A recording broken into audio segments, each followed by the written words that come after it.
cancer, diabetes, heart disease, HIV, malaria, virus pandemics.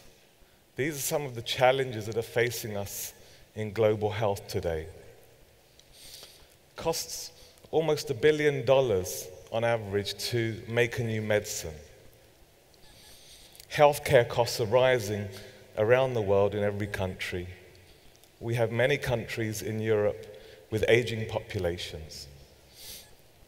I want to talk about how our health data and citizen science can be used to address some of these challenges facing all of us.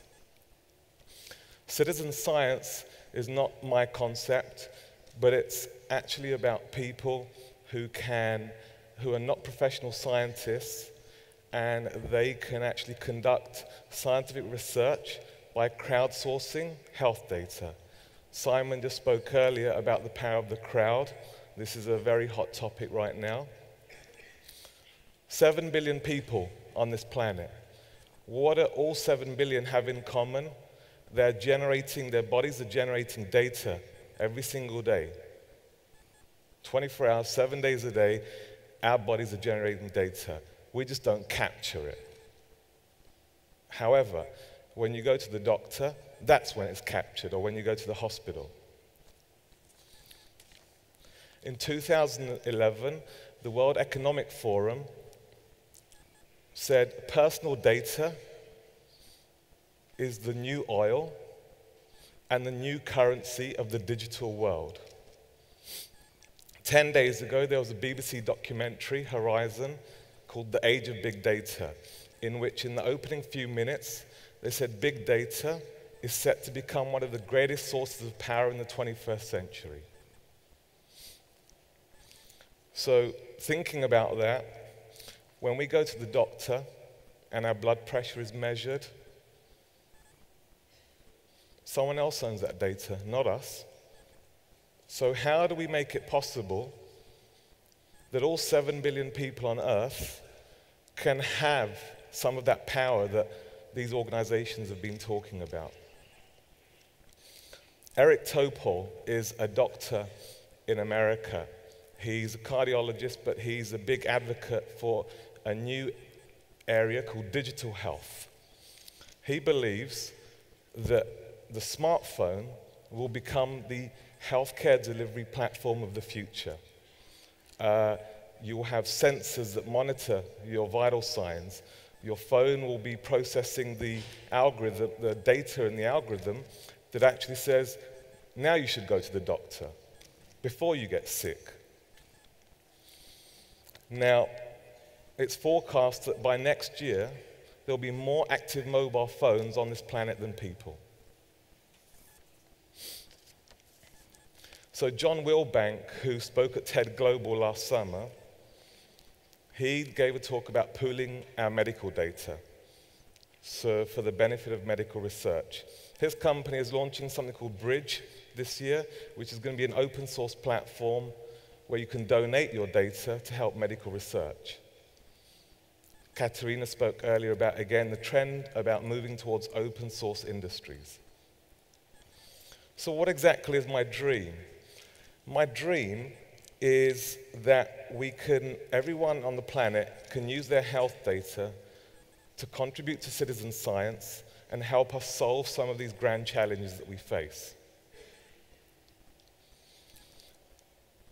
The challenge, though, or the key to citizen science taking off around the world is that patients will have to own their data, control who can access their data, and determine how much to charge for access to their data. This is all a brand new concept to a lot of people in the medical profession saying, no, we don't want this.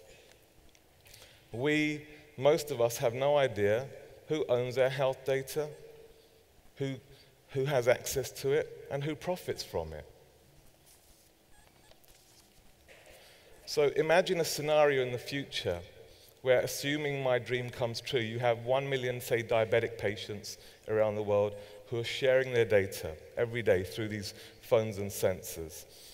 Imagine that some of them are in poor countries, where, for example, a pharmaceutical company may want to understand how does diabetes progress in this part of Africa, because they're thinking of developing a drug for those people. Imagine, again, the value exchange, that the power of the data, that if patients in rural Africa own their own health data, they can say, right, we're going to sell it to this pharmaceutical company for 50 cents a day per patient. It might not sound a lot to us. To that guy in rural Africa, 50 cents extra a day is a lot of money, because 1 billion people are living on less than $1 a day. So again, it's about fusion. How can the pharmaceutical company benefit?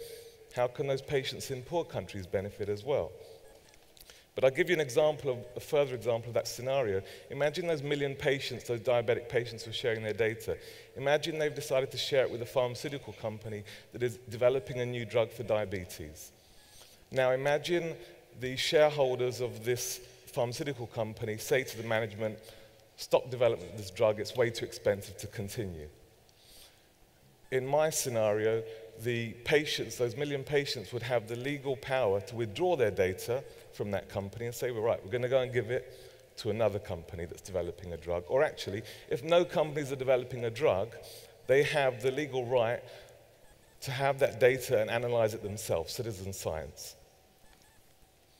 Now, does that all sound impossible? Well, I thought so until about a week ago, and I found out there's a guy in the States called Patrick Grant.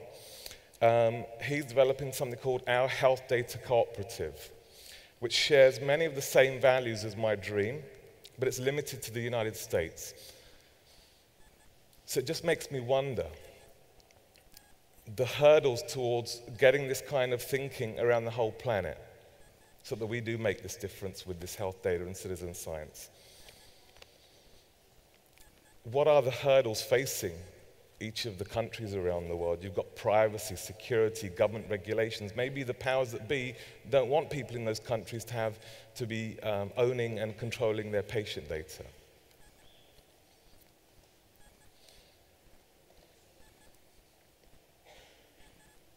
So I'm a big thinker. I presented this idea to the pharmaceutical industry a couple of weeks ago. They all thought I was crazy, but they knew I was right, that ultimately this will happen. It's just a matter of time. But I think a lot about these ideas, but I need help from all of you. Which others are there in 196 countries around the world who think like me, who think, wow, what if this was possible? What would we do? What new technologies need to be invented? What new software needs to be invented? What laws need to be passed to enable patients to own their data and they can share it and get paid for sharing it? I'm just going to close with my message then to all of you is wake up. The world needs citizen scientists. The world needs you. Thank you.